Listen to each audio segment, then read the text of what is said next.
having me, guys. And don't let us in because... Well, you may not be the only one, sir. Nice to meet you. Great to meet you. Not bad. Hey, thanks for coming out. Yeah. Appreciate it. Good to see y'all. Wow. Hi, how are you? Hey, how are you doing, man? I'm doing well.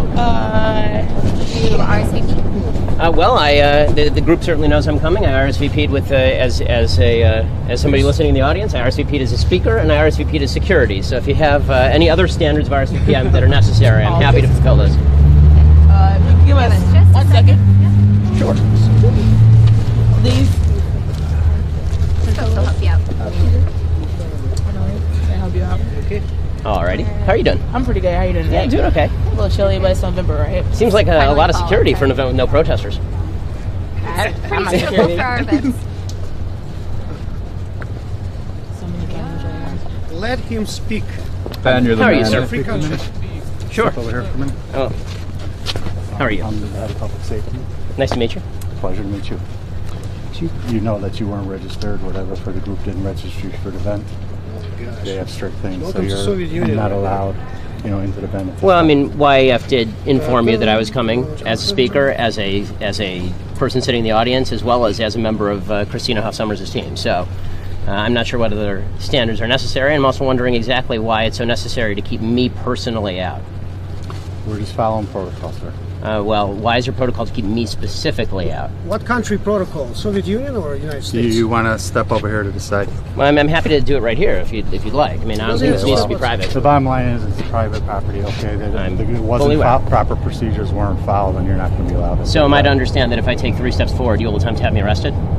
If you create a problem and you will not, leave the campus, yes. Okay, so just to be clear, if I attempt to enter that hall right there and sit down just to listen to somebody speak, or if I attempt to ask a question or to engage in free speech, you will have me arrested. At this point, yes, sir. Okay, then I'm glad that we've clarified that situation. I'm also glad that in a city, I mean, we clearly have great security. I'm glad in a city that has some 4,000 shootings to this date, you have 30 members of security just for a 5'9", 165 Jewish guy. I think this is maybe a mild allocation of resources. Well, okay. Well, if that's the way we're going to do this, then we'll just do the event elsewhere, folks. So follow us. By the way, recently Jan showed you picture of little guy that looks like him who plays violin. Folks, we're going to be heading over. So here's the deal. What's the address of the place we're going? We're going to the Theater. Green Room Theater. Green Room Theater. 2 blocks that way. You know where it is?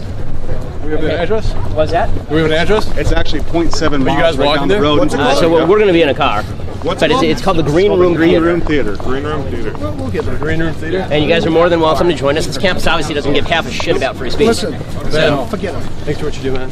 Hey, absolutely. Thanks for coming out, guys. You're my hero. It's just a pity that your administrators you're have my no hero. respect for you guys as students and as community members.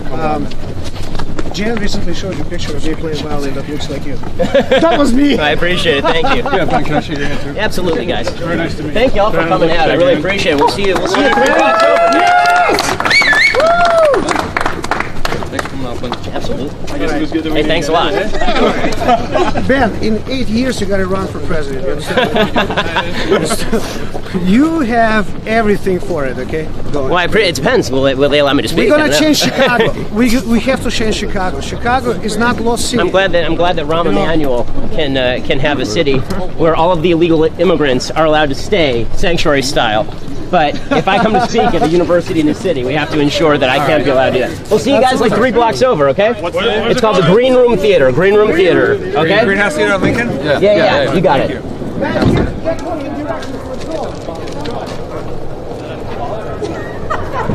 Go ahead, sir.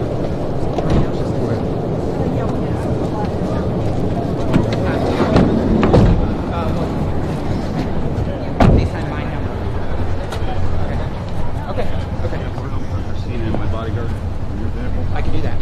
I can do that. Yep. You're not going to let me back. That's no problem. That's no problem. Thank you. Pat, you're gonna text her, and then you're gonna FaceTime my number, and she's gonna answer on my iPhone. Okay, what? So Amy knows. Amy knows. Yeah, I okay. got it. Just keep going. We'll get him driving away and all that. Okay.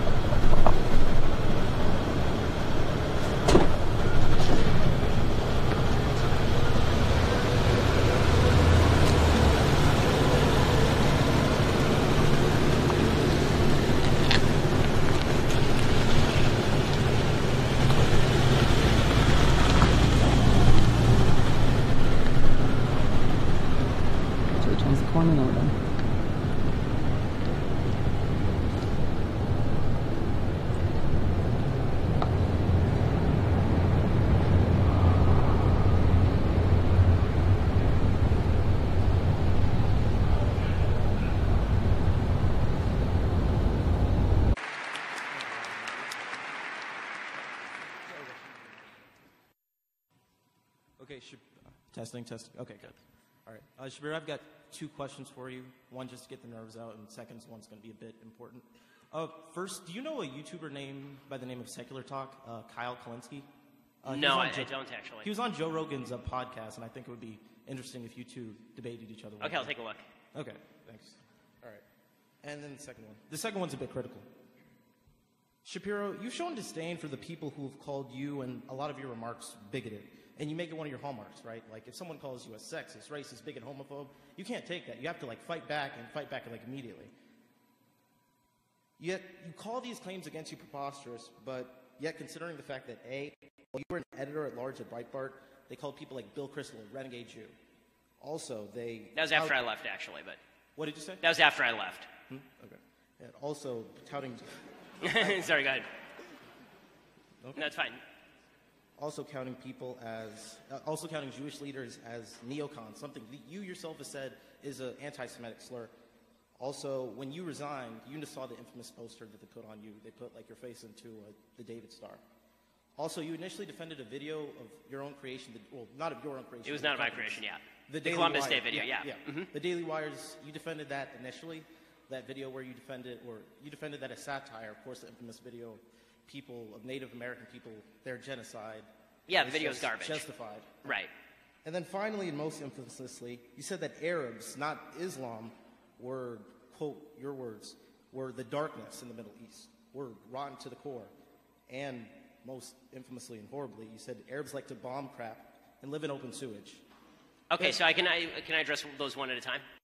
Okay, so let's go through them one by one. So, so let's start with the last one, the bomb crap and live in open sewage. Go back and look at the entire Twitter thread. I was specifically talking about the leadership of Hamas. I actually say that in the thread, like in the next tweet. So I don't believe that all Arabs like to live in open sewage and bomb crap, obviously. I think there are millions of Arabs, I actually say in that thread, in that exact same thread, that there are millions of Arabs across the Middle East who are wonderful people, and there are many millions of Muslims who are wonderful people. So, again, that one's out of context. As far as the Columbus Day video, what happened is that I was on vacation, and I got news that this thing had broken. And I looked at it, and it looked to me like a bad video, but a satire video. And I'm always hesitant to pull down satire just as a general rule, because I think that once you start pulling down satire, then you are opening yourself up to the charge that anything that is intended to be humorous is supposed to be taken at face value. So my initial response was very torn. And over the course of the next 24 hours, the more I looked at it, the more I thought it was garbage, and the more I thought that the comedic value of it was dramatically outweighed by the nastiness of it. And I took the hit myself, and I took it down. Right, so there's that. As far as the column where I talked about darkness in the Middle East, what I specifically was talking about, again, that's taken out of context, is about a column. It was a column with regard to the Palestinian Authority and the fact that if you were to juxtapose Israeli settlements to the Palestinian Authority, then what you would be looking at is a regime that is terroristic and supports terror attacks and supports tyranny and supports the imprisonment of gay people and does not support women's rights. And you're looking on the other side at a regime, at a state that supports all of the same values that we in the West value. So I think it's important that we actually give full context to each of those remarks. Again, the reason that I fight back on the racist, homophobe, bigot charge is because if you're going to call me that without evidence, then you're a jackass. And if you're going to take my stuff out...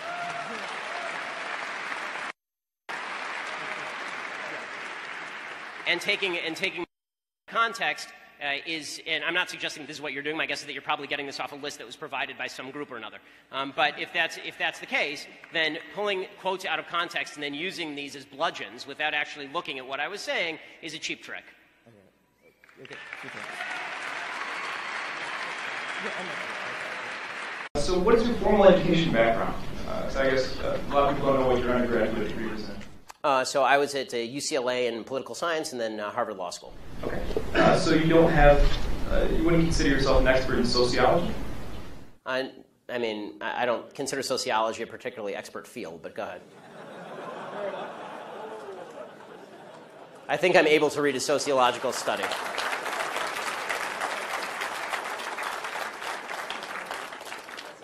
It is a field of study, but so you're not necessarily an expert. Yes, there are lots of fields of study. Right. Well, what I'm getting at is there's a lot of topics. Let's put it this way: I know a lot less about welding than I do about sociology.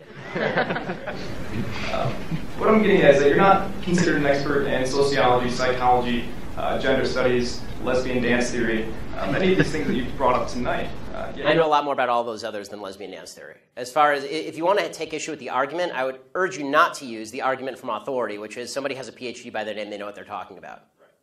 That's a dumb argument. What I'm trying to get at is that fact that do you have any other further education in any of these topics or any of these fields of study? I don't need a 7-year degree in sociology. No bullshit when I hear it.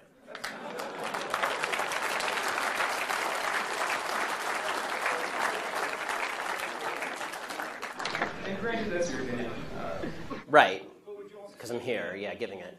That would mean that you're also offering kind of an unqualified opinion on a lot of these topics. See, again, you're just making the argument from authority. I don't think slapping a PhD from Ferris State next to your name makes you an expert in all things in the field in which you propose to speak. Okay, the fact is that either my argument's good or my argument's bad. Citing to my credentials is a really bad way of making an argument. It's like it's actually the equivalent